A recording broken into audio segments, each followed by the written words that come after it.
We are back, and you are watching or listening to Voice of the Inland Empire, coming to you from the beautiful studios of KVCR, located on the campus of San Bernardino Valley College. Our guest today is Chuck Kiskaden, who is the president and CEO of Health Benefits Advisors. And Chuck, in the first segment, we were talking about healthcare, at least in California, kind of the evolution of it to where we are today. And in this section, I want to talk about some of the places that may be heading. But first, give us a little bit of your background. You've been studying and involved in healthcare for more than a couple days, I suspect. Yes, definitely more than a couple of days. My background, I've worked for a number of insurance companies in executive positions, Kaiser Permanente, Blue Cross of California, FHP Health Plan, as Chief Marketing Officer for a number of these companies. I worked for a nonprofit called Pacific Business Group on Health, which is an employer purchasing coalition. PBGH was owned by 40 of the largest employers in the state, and got involved in medical metrics and outcome improvements, and getting involved in the new kinds of programs for wellness for employees and employers. That's going to become more and more important over absolutely. the years. Most of my clients that have, and I have a number of clients that have 100 to 150, 200 employees as well, are very interested in wellness programs and engaging employees. Part of the healthcare law we talked about has incentives built into it for employees to get engaged in wellness, and gives the employers the opportunity, if employees do that, to lower the amount of premium the employees pay toward their health care. So there's different things as part of this law that does that. I was also responsible for managing the HIPIC, the Health Insurance Plan of California, which we changed to PAC Advantage. That program was a mirror image of what these insurance exchanges are going to look like. So I have a comfort feel for what small employers are going to be up against as they look at those products, and I can help my customers as they're trying to figure out, okay, where should I go and how should I do it and what's best for me and my employees. So that's my job, that's what I do. So let's bring out our crystal ball. And you know, there's several things that could affect its outcome. One, we touched on it in the first section, is the Supreme Court. So obviously if the Supreme Court upholds it, you know, then it just moves forward as it is. If they say no, you cannot make that mandate, what happens to the Obama plan as we know it? Well, the reason for the law, there was a number of cost drivers, the reason they put this law together.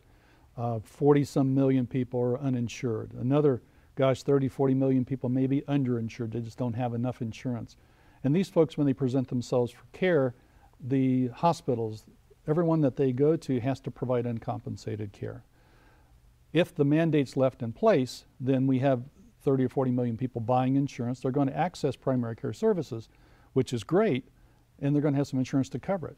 If you get rid of the mandate and leave the rest of the law there, people, these 40 million people, won't all buy insurance, probably just the ones that need it, and they're going to drive up the cost of health care because you're going to have adverse selection going on. So that's one possible impact. So one thing the Supreme Court's looking at is if they get rid of the mandate, do they have to get rid of the whole law? Okay, it's possible actuarially, meaning financially, that if you get rid of the mandate, you don't have guaranteed 30 or 40 million people spreading the risk, then it won't stay together actuarially. So financially it'll blow up. That's one possibility. So they have to think about that. And then let's look at the elections. And if Obama wins another term and the Democrats retain control of the White House, things move forward.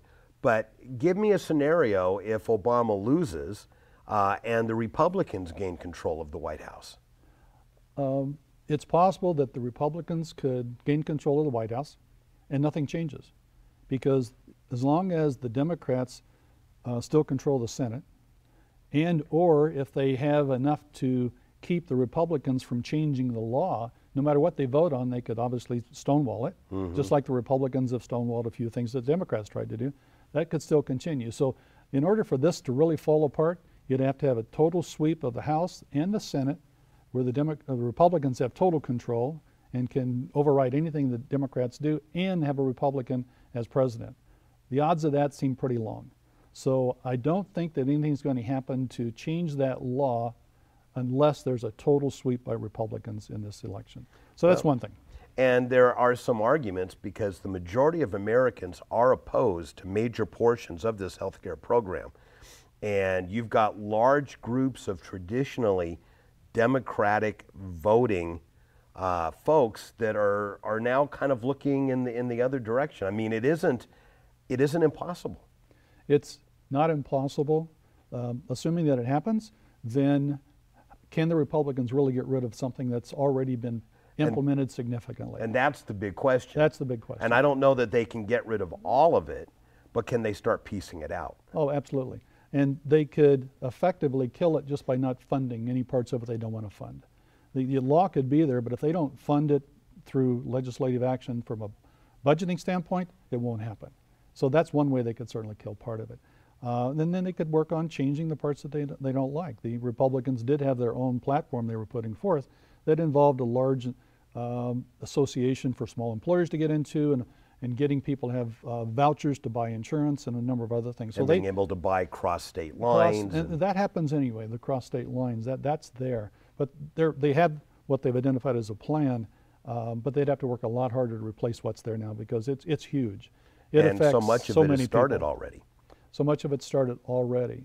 So when you're talking to your clients then, how do you advise them in this position of flux to determine what kinds of benefits to offer to their employees? I tell my clients that forget about Obamacare right now. You have to make decisions as an employer as to what you want to do for benefits for your employees, to recruit the type of employees you want, to retain the employees you have, your key employees. That's the decision you need to be concerned about right now. You need to engage those employees in staying healthy. The healthier employees you have, the more productive they are.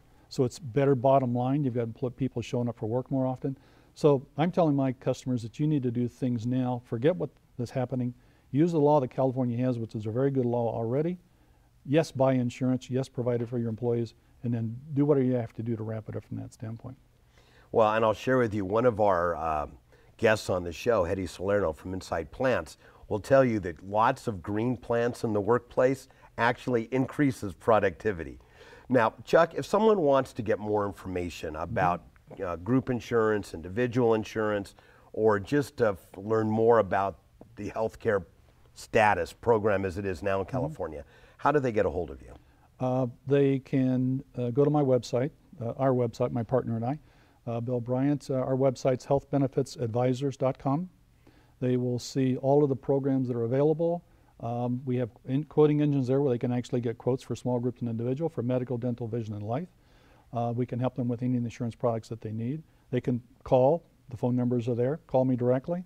If they want somebody to come out and talk about Obamacare and how it's going to affect employees and maybe put a wellness program in, those types of things, give us a call. We're ready to help. All right. Chuck, thank you so much for joining us. And don't go away. We will be right back.